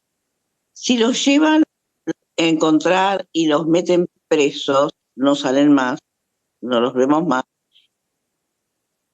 ¿Se quedan sin ningún líder que los pueda empujar, llevar a otra cosa? Sería muy tremendo. Bueno, esas son las dos preguntas, Marcelo. Bueno, gracias. ¿Qué tal? A ver, China sí, efectivamente tiene un negocio muy importante con Venezuela. Venezuela le está rindiendo casi 400.000 barriles por día por una vieja deuda que tiene con China. Pero a Rusia le conviene mucho estar ahí. Está en el patio trasero de Estados Unidos, tiene una presencia militar muy importante, que ha ido creciendo con el tiempo dentro de Venezuela, y también en Nicaragua y desde ya en Cuba. En Nicaragua, Rusia, cerca de un lago, tiene una antena como la que tiene China acá en Neuquén, en el sur, idéntica. Rusia tiene el mismo sistema en Nicaragua. Eso es presencia geopolítica, ese es el valor importante que tiene y que lo mantiene tanto China y Rusia, Corea del Norte e Irán, forman el actual nuevo eje, que también tiene mucho peso en el sur mundial. Me refiero a nuevo eje este-oeste, no comparar con la Guerra Fría, pero es un nuevo eje este-oeste, que tiene mucha raigambre en el sur mundial, y por supuesto esto se nota mucho en este tipo de presencias. El viaje del submarino y otros barcos militares de Rusia a Venezuela y a Cuba es una manera de mostrarse, es una manera de hacer valer esta presencia geopolítica. En cuanto a lo que pueda suceder con María Corina Machado y Edmundo González Urrutia, es complicado, ciertamente está en la clandestinidad. González Urrutia fue citado 2 veces, ha declarado en la fiscalía, porque lo acusan de un montón de cuestiones que van desde las 26 o 27 muertes hasta el tema de por qué difundieron las actas. González Urrutia se ha negado a concurrir, obviamente tiene razón, digamos, es posible que lo detengan. Yo dudo mucho que María Corina la detengan. Tener en cuenta un dato, casi todos los levantamientos populares que yo antes citaba se produjeron por un detalle. Es como que es una gota que levanta al último que queda de la copa.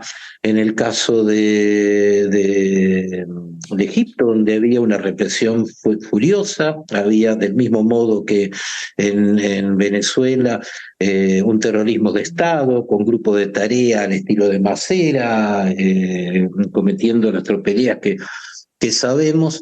La foto que un muchacho toma a la cara destruida de su hermano porque fue asesinado a trompadas, un chico muy joven, de 20 y pico de años, esa foto disparó la furia de la gente.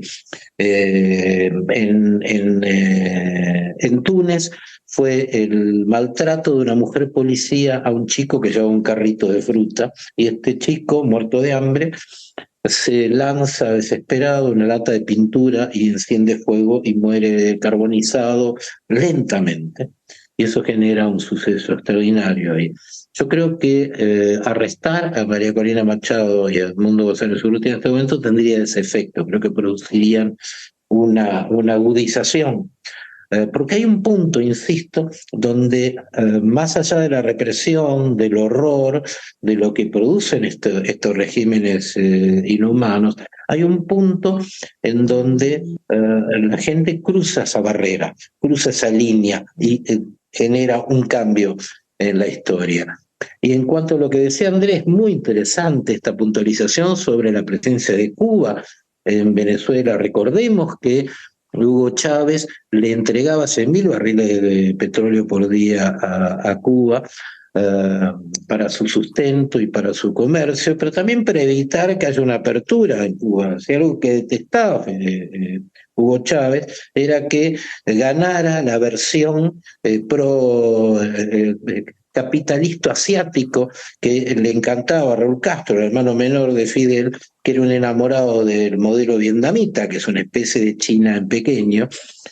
Cualquiera que quiera estudiar el modelo Doi Moi de la renovación multifacética china, vaya a las bibliotecas de Cuba, digo, ahí hay de todo para enterarse, y eso le gustaba mucho a Raúl Castro, que no se llevaba muy bien con Chávez precisamente por esto, porque Raúl Castro era aperturista contra los conservadores que protegía Chávez. Detalle importante, es muy claro que si en Venezuela la gente se lleva por delante este régimen, posiblemente a los 15 minutos pase lo mismo en Cuba. Es muy posible que se encadenen las dos situaciones, pues la situación es igual. ¿Puedo agregarte algo? Sí, cómo no. Lo que estabas diciendo sobre qué pasaría, lo que pasó en África, sería un poco, volviendo bastante tiempo atrás, Fuente Ovejuna, que explotó y todo el pueblo había matado al intendente. Sí, no sé, yo uso el caso de Norte de África como una referencia bastante relativa. No hay punto de comparación tan grande. Yo sí me refiero más que nada al comportamiento sociológico, que sí que define eras. Hay puntos en los cuales se produce un cambio. Y en este caso, en el caso del régimen de Maduro, yo no le veo sustento futuro, no le veo sustento económico, no veo de qué manera va a poder pedalear hacia adelante, casi sin ningún tipo de asistencia, pues no tiene asistencia de China. Y la ayuda de Rusia es mínima precisamente por el caso de Ucrania. De modo que los grandes no le están dando esa asistencia y los chicos, no tan chicos de la región, que podrían algunos de ellos sostenerlo, como fue el caso de Gustavo Petro cuando llegó, o el caso de Brasil, se perdió. Digamos, tenemos una isla de tierra, como de alguna manera se definió Paraguay en algún momento ahí, tenemos una isla de tierra encerrada en una estructura que yo no diría ideológica, sino mafiosa, que no sé como una isla pirata. No sé de qué manera este grupo va a poder subsistir en adelante. Y además, ojo, toda dictadura, sobre todo las que giran, las que dejan toda la narrativa de izquierda, pues eso está casi olvidado en todo esto, necesitan tener un punto del cual abrevar. Y acá no se ven con claridad ese punto. Por eso yo no tengo la menor idea de lo que va a ocurrir. Es muy difícil adivinar el futuro, pero entiendo que el régimen se metió en una trampa. Andrés, si quiere agregar algo a esto, y después está Carlos Aveledo para la siguiente pregunta. Yo diría que me comparto lo que ha planteado Tata. Bueno, adelante, Carlos, abrí el micrófono, por favor, y dale. Ahí está. Yo quisiera, si Andrés y Tata pudieran elaborar un poco más sobre la posición de las relaciones con Brasil. Es decir, me llama mucho la atención esta ambigüedad, esta difusa de Lula, de que después de haber estado hablando de que esperaba que se publicaran las actas, cosa que siguió hablando de las actas un par de semanas después de las elecciones, cuando ya era evidente que las actas no le iban a poder producir. Ahora, la semana pasada habló alguno de ustedes mencionó que se refería a Maduro como una persona extraña o sin llegar o desagradable, eso es. Sí, bueno. Ahora, Lula envió poco después de las elecciones a conversaciones a Venezuela a Celso Amorín, que es un tipo inteligente, bien formado. Yo me pregunto cuánta información verdadera habrá podido juntar Celso Amorín, si Celso Amorín habrá podido hablar con la gente de la Unidad Democrática, con Corina, con Edmundo, y qué información de esta habrá podido transmitirle a Lula. Es decir, yo no creo que Lula, o en general Brasil, pueda seguir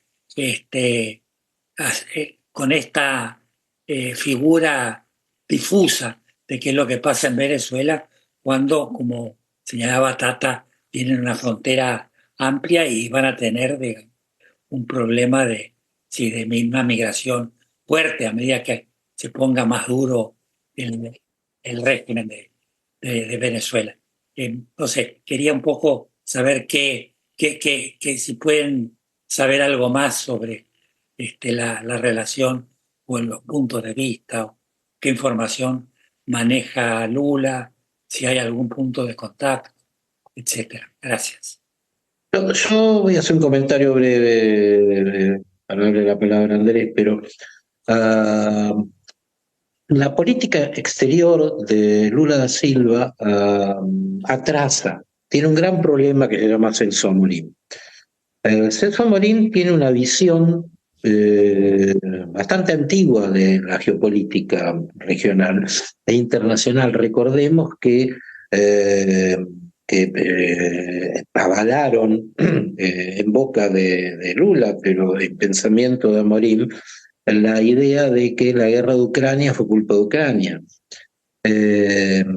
No solo de Rusia, o menos de Rusia, o hacer un acuerdo que le permita a Rusia quedarse con las 4 provincias o parte de las 4 provincias que tomó, del Donbass hasta Crimea. Digo, fallidos bastante extraordinarios que a mí fuentes diplomáticas brasileñas me dijeron, a veces se nos va de vía y hay que volver a encarrilarlo a Lula. En el caso de Venezuela pasó lo mismo. Recordemos que el presidente Lula, cuando llega al poder, uno de sus deseos iniciales era que Maduro estuviera en la inauguración y no podía porque Bolsonaro había prohibido que entre en el país. Así que después se hizo una reunión del ALCA, creo, o de no, el ALCA no, otra de estos ellos, y ahí logró llegar Creo Maduro. que fue el CELAC. El CELAC, exactamente. Creo que fue. Y fue presentado por Lula da Silva como un demócrata, cosa que molestó enormemente a los presidentes de Chile y de Uruguay porque no se consideraban un par de este sujeto, más bien que no había exhibido de ninguna manera los niveles democráticos que le otorgaba Lula. ¿Por qué Lula hacía esto? Porque Lula entendía que de esta manera mantenía un diálogo importante y con esto iba a poder transformar, gran ingenuidad, iba a transformar a Venezuela en una estructura democrática. Y demoró mucho en darse cuenta. Y este es un verdadero problema que tiene la política internacional de Brasil en estos casos, que es demorar mucho en darse cuenta de que hay que correrse, y el correrse es un dato político. Hace poco, después de que Amorim hizo una serie de comentarios en sentido de, bueno, resolvamos esto haciendo una nueva elección, o resolvamos esto haciendo una alianza, una coalición entre la gente de Maduro y la gente de la alianza opositora, una verdadera tontería, digamos, que no registra realmente el contexto con seriedad. No puede haber una nueva elección en la medida en que el régimen no está de acuerdo con habilitar una elección normal, y no puede haber una alianza entre estos dos rivales porque uno es una satrapía y el otro es un intento de democracia más o menos correcta. Después de esto hay una especie de freno en Brasil, que es importante notarlo.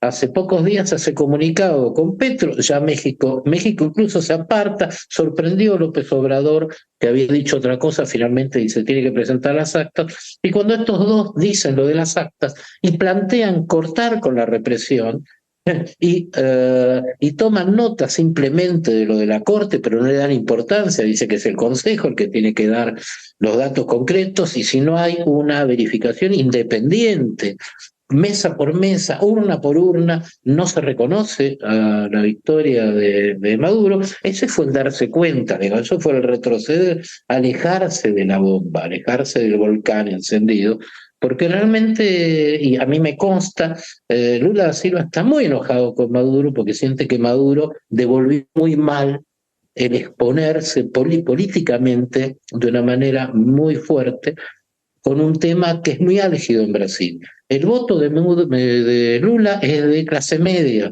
de centro derecha, y la figura de Maduro es un gran peso. El PT de izquierda prácticamente no existe más, lo tiene la dirección del PT, que inmediatamente lo felicitó a Maduro, pero el registro del votante de Lula no es el de comienzo de siglo, en sus 2 primeras presidencias o en su primera presidencia.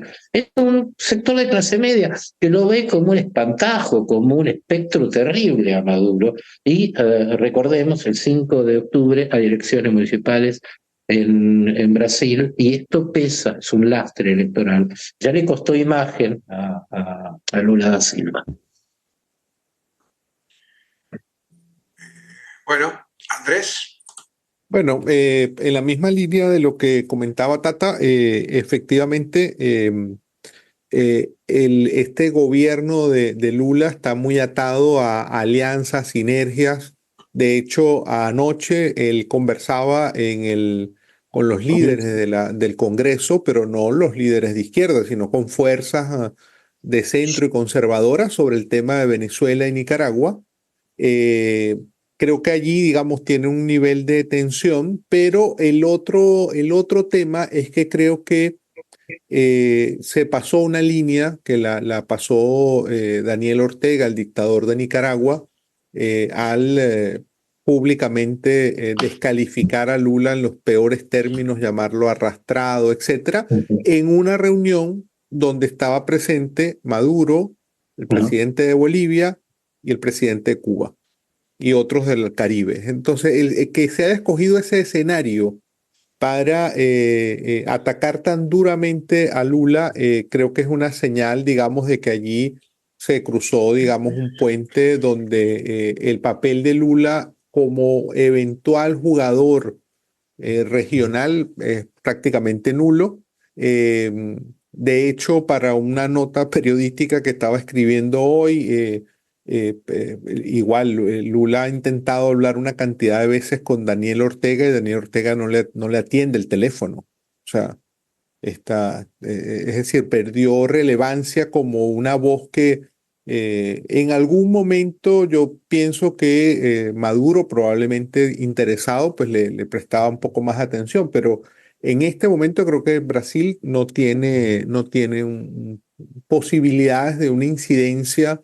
Y el caso de Gustavo Petro, que es el otro gobierno, el de Colombia, pues también está bastante limitado porque buena parte de las negociaciones de paz que lleva adelante Colombia dependen de los movimientos tras bambalinas de Maduro, el régimen de Maduro con los otros interlocutores, bien sea con el ELN, con alguna de las facciones de la FARC, que hacen vida dentro de Venezuela, con el visto bueno del gobierno de Maduro. Entonces es un tema, digamos, complicado, que pensar que desde afuera, desde estos actores latinoamericanos, pues pueda haber una real incidencia.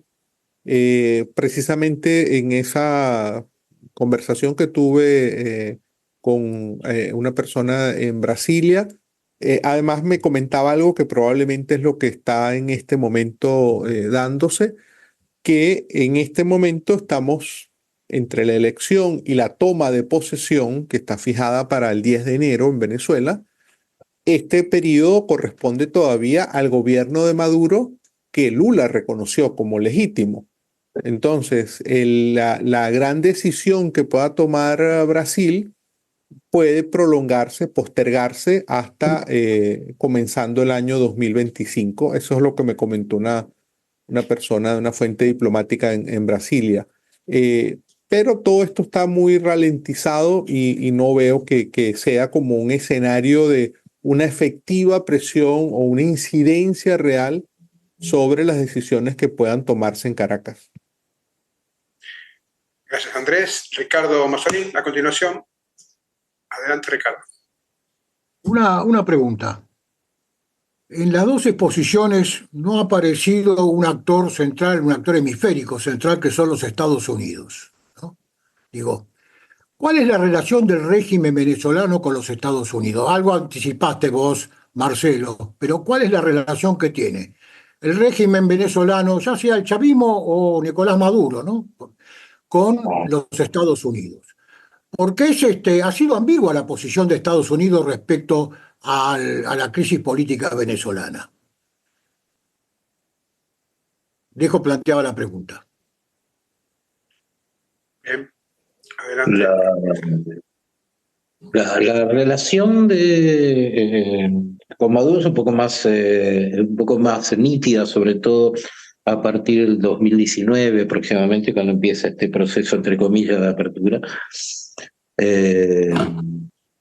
Básicamente, lo que simboliza la relación es la cantidad de ejecutivos petroleros y mineros que llenaron Venezuela los últimos meses.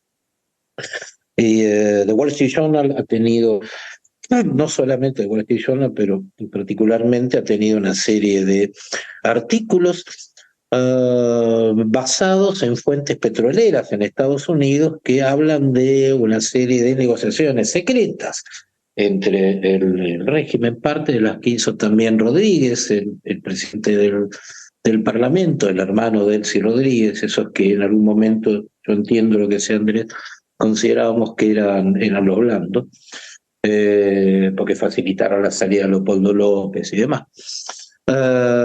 Pero estas negociaciones fueron con las corporaciones petroleras. ¿Cuál es el argumento? Nos validamos en las elecciones, abrimos el negocio, le facilitamos la toma de ganancias y el giro de las ganancias, y además no va a haber presiones medioambientales. Se puede hacer lo que quieran en Venezuela, en la medida en que mantengan ese respaldo que yo necesito.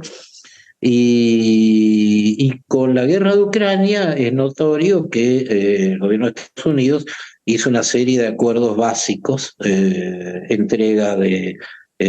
mutua entrega de prisioneros, incluido un colombiano amigo de Maduro, que es diplomático, interesante este colombiano, porque está también la vieja leyenda de que Maduro es colombiano.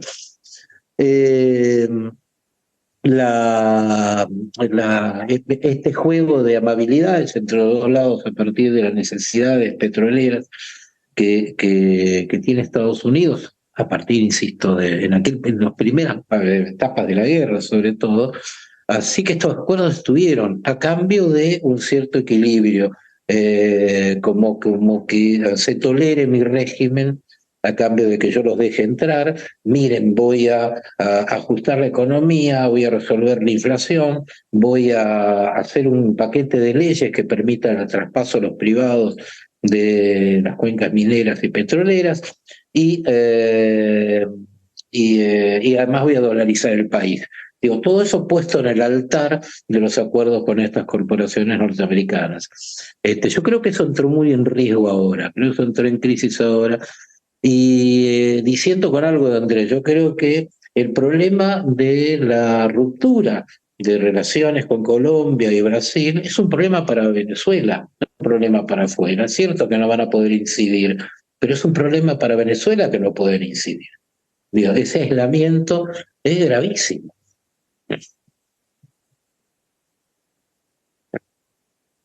¿Qué pasó? Andrés, ¿en ese tema? Le paso a Andrés. Bueno, sí, tal vez no me expresé bien con relación a esa falta de influencia, ¿no? O sea, eso realmente va con el que no tenga el gobierno interlocutores en la comunidad internacional. Va a ser muy, muy complicada la situación en Venezuela. En relación con Estados Unidos, también pues ya Tata repasó, pasamos por una etapa en la cual Estados Unidos con el gobierno de Biden le dio una cantidad de facilidades al gobierno de Maduro por una promesa de que el gobierno de Maduro iba a respetar la inscripción de María Corina Machado, por una promesa de que iba a permitir la veeduría internacional de las elecciones, por una promesa de que iba a respetar los resultados. Es decir, en eso el chavismo creo yo que ha jugado muy hábilmente y no deja de ser llamativa una cierta ingenuidad de parte de actores de peso que salió por el señor Juan González, que luego salió del cargo, que era el consejero de seguridad de la presidencia para América Latina, para el hemisferio. Ese señor, el que se reunía con Jorge Rodríguez en varios lugares del mundo, se reunieron de manera secreta.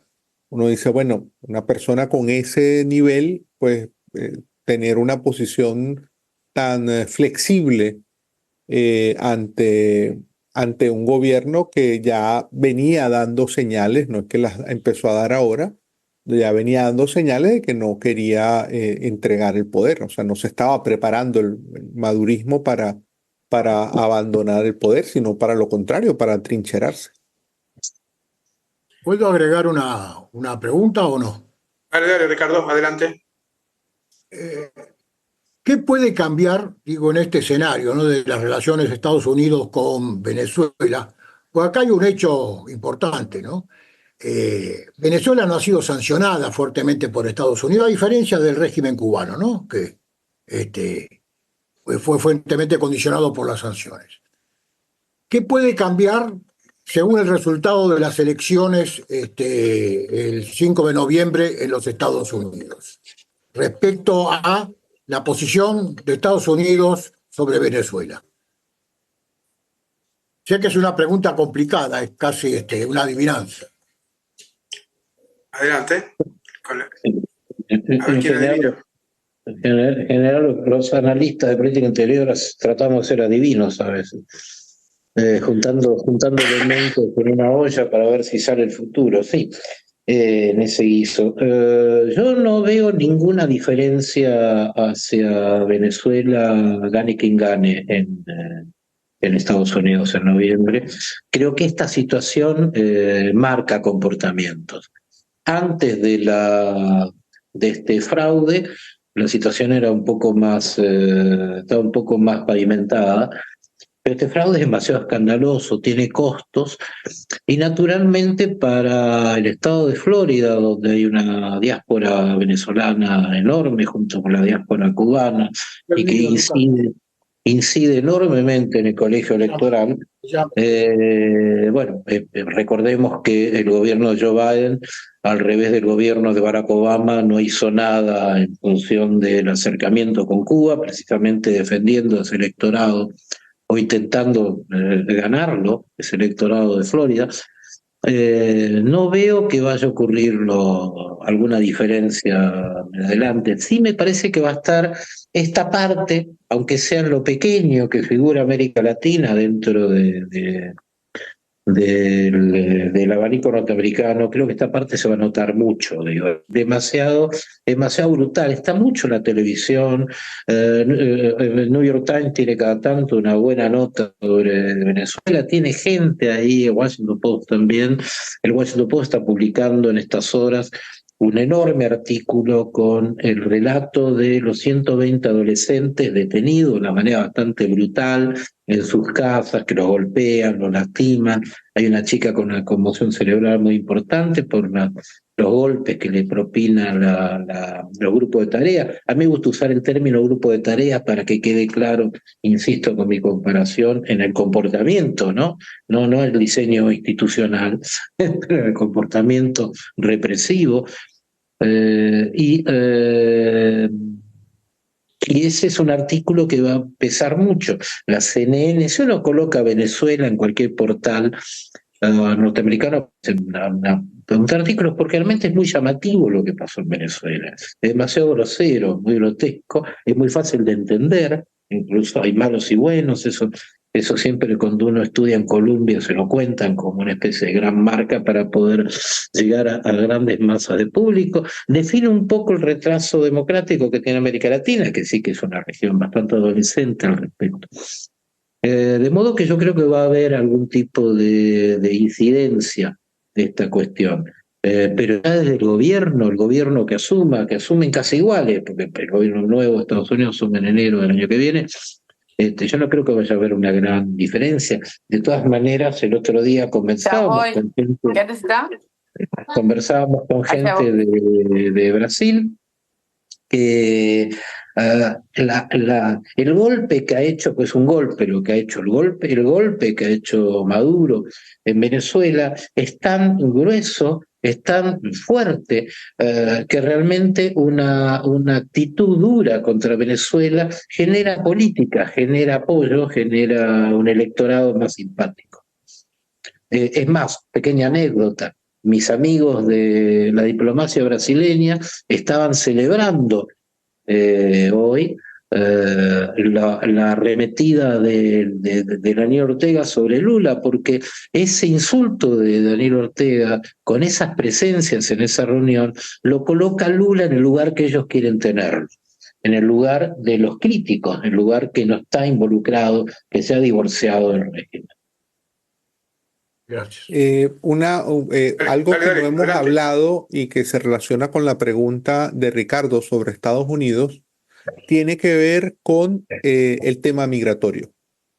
buena parte de cuando Donald Trump se está refiriendo hoy a Venezuela, se está refiriendo en algunos casos y la campaña republicana a la migración de delincuentes venezolanos. Se han puesto a correr una cantidad de spots publicitarios en la campaña mostrando testimonios de estadounidenses quejándose de la presencia de delincuentes venezolanos. Hay una banda internacional, una transnacional delictiva venezolana llamada el Tren de Aragua. Ese es un tema que probablemente sí pueda terminar generando algún tipo de impacto o de decisiones. ¿Por qué? Porque está conectado con el tema político. Es decir, hoy en día hay 7,7 millones de venezolanos fuera. Eso representa más o menos un 25% de la población. Se espera, o lo que dicen las encuestas, es decir, antes de las elecciones la gente decía, si Nicolás Maduro sigue en el poder, ¿usted qué hará? Espontáneamente, alrededor de, varían las encuestas, pero podríamos decir que alrededor de un 18% de la gente decía, me iría del país.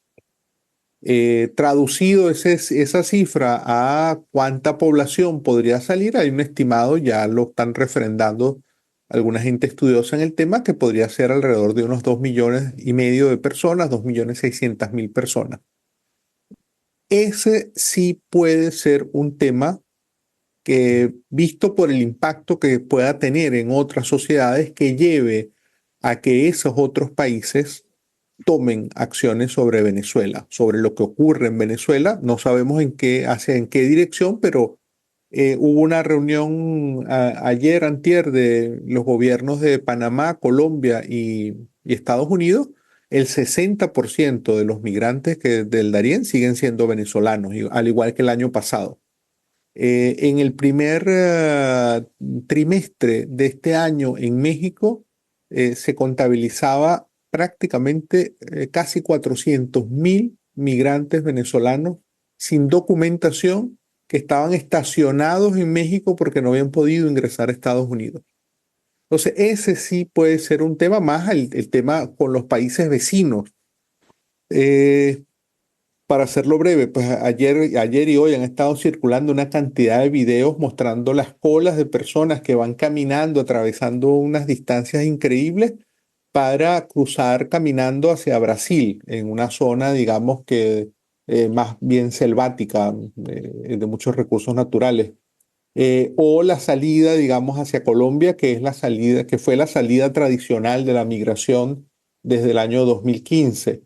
Esos gobiernos, Colombia y Brasil, efectivamente, especialmente Colombia, porque en Colombia estamos hablando de que de los 7,700,000 venezolanos hay 2,800,000. O sea, con lo cual, digamos, cualquier situación donde la gente en Venezuela, bien sea por la represión, la crisis económica, una combinación de ambas, termine saliendo masivamente, va a tener consecuencias regionales en toda la región.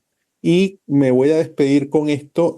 Cuando uno analiza los grandes picos de migración masiva de Venezuela, ocurrieron luego de años donde hubo mucha represión. Es decir, históricamente se presenta y se ve que hay una matriz, digamos, social, económica, de personas que huyen con lo que tienen, que no tienen cómo alimentarse. Eso es cierto, pero hay algo que habrá que estudiar con más detalle, es cómo después de un año represivo, y eso ocurrió años represivos, 2014, 2017, el año inmediatamente siguiente fue un año de repunte importante de migración. Así que en el caso de Venezuela, no podría proyectar que el 2025 lo va a hacer y que este periodo, en estos meses, la gente se prepara para irse, que es un poco lo que están reflejando también algunos estudios. La gente no es que va a salir inmediatamente, pero empieza a plantearse que la salida personal, familiar, es salir de Venezuela. Si esto se confirma, pues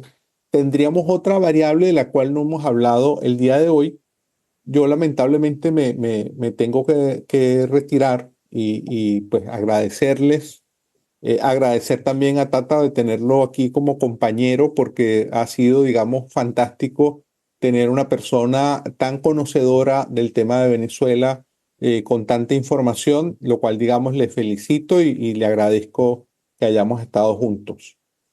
Bueno, gracias Andrés, siendo las 9, tal como habíamos Muchas quedado. gracias. Te agradecemos a Tata y Andrés, abrimos los micrófonos para el aplauso de cierre, gracias a todos los que participaron y nos vemos pronto en otra actividad del Club Político Argentino. Gracias a todos. Muchas gracias. Gracias a ustedes. Y muchas gracias, Andrés, realmente fue luminoso para mí. Realmente.